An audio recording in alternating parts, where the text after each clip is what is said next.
ભારતીય સંસ્કૃતિમાં સેવા, સમર્પણ અને પિતૃભક્તિનું ઉત્તમ ઉદાહરણ માનવામાં આવતા શ્રવણકુમારની કથા આપણે સૌએ સાંભળી છે. પરંતુ કળિયુગના આ સમયમાં ઉત્તર પ્રદેશના હાપુરથી આવી જ એક દિલસ્પર્શી જતી ઘટના સામે આવી છે.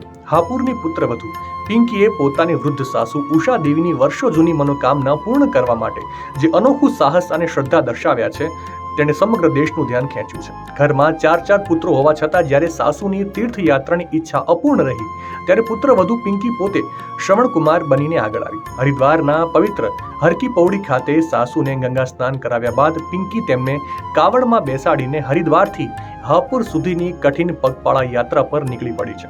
સાસુ પ્રત્યેનો આ અગાધ પ્રેમ અને સમર્પણ જોઈને સોશિયલ મીડિયા પર લોકો આ પુત્રવધુના મોંફાટ વખાણ કરી રહ્યા છે.